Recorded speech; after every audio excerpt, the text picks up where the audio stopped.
Good morning students. बॉन्ड्रेसिया की online class में आज फिर से आप लोगों का स्वागत है। स्टैंडर्ड 6 में आप लोगों को मैं चैप्टर 5 नीलू पढ़ा रही हूँ। कल मैंने नीलू के बारे में आप लोगों को कुछ बातें बताई थी, नीलू के स्वभाव के बारे में, साथ ही साथ उसके शारीरिक बनावट के बारे में कल हम लोगों ने जाना। आज भी नीलू के ही बारे में हम लोग कुछ अन्य बात जो इस चैप्टर में दी हुई है उसी को पढ़ेंगे। तो आप लोग अपने बुक के पेज नंबर 42 को ओपन कर लीजिए और देखते हैं हम लोग आगे इस चैप्टर में नीलू के शारीरिक विशेषताओं के अलावा उसके स्वभाव की किन विशेषताओं का वर्णन किया गया है।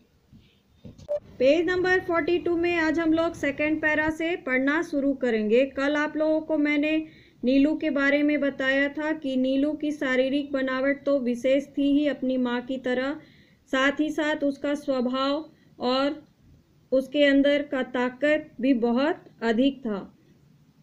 तो इस बात को मैंने आप लोगों को कैसे बताया था कि यदि रात के सन्नाटे में यदि वो भौंकता तो चारों ओर उसकी आवाज़ गूंजने लग जाती।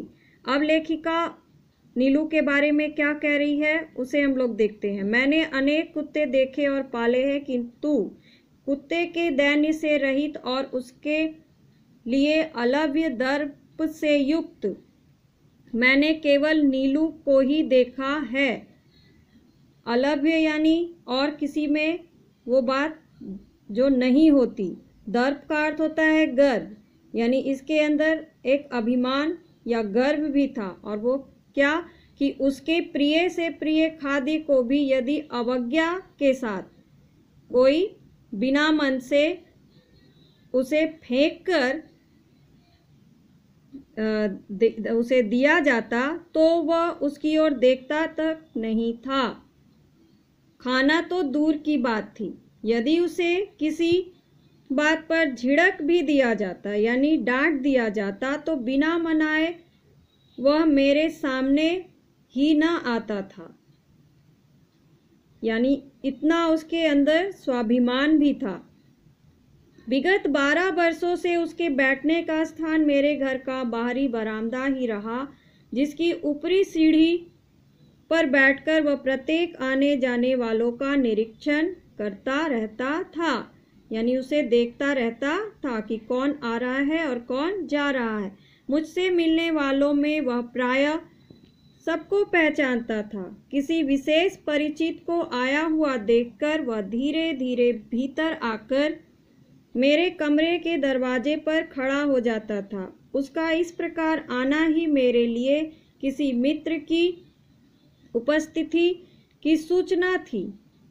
और जब कोई लेखिका से मिलने आता और वह उसे पहचानता था तो वह क्या करता था कि लेखिका को उसके आने की खबर देने के लिए उनके कमरे के दरवाजे के पास आकर खड़ा हो जाता था।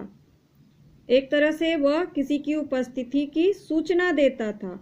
मुझसे आ रही हूँ सुनने के उपरांत, यानी जब तक लेखिका यह नहीं कह देती कि आ रही हूँ, यह सुनने के बाद ही, उपरांत यानी बाद, वह पुनः बाहर अपने निश्चित स्थान पर जा बैठता था। यानी उसे पता चल जाता था कि लेखिका ने कह दिया है कि वो उस व्यक्ति से मिलने आ रही है। कुत्ते भाषा नहीं जानते, केवल ध्वनि पहचानते हैं। नीलू का ध्वनि ज्ञान इतना विस्तृत यानी फैला हुआ और गहरा था कि उससे कुछ कहना भाषा जानने वाले मनुष्य से बात करने के समान हो जाता था।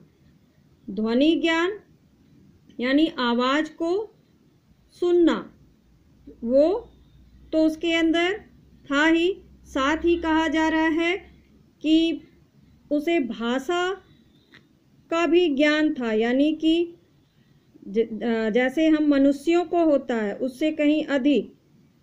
वो किस तरह से बाहर या रास्ते में घूमते हुए यदि कोई उससे कह देता कि गुरुजी तुम्हें ढूंढ रही थी नीलू, तो वह विद्युत यानी बिजली गति से चार दीवारी कूदकर मेरे कमरे के सामने आकर खड़ा हो जाता। फिर कोई काम नहीं है जाओ कहने से पहले वह मूर्तिवत एक स्थिति में ही खड़ा रहता।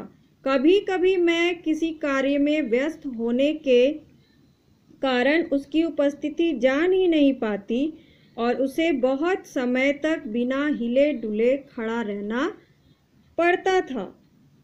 तो कोई यदि बाहर उससे कह देता कि तुम्हें गुरुजी यानी लेखिका ढूंढ रही थी, तो फिर वह चार दीवारी कूदकर उनके कमरे के सामने आकर खड़ा हो जाता था और अपनी उपस्थिति को जताता था।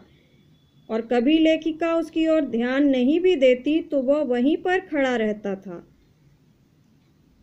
तो इसके आगे आप लोगों को मैं नेक्स्ट डे पढ़ाऊंगी।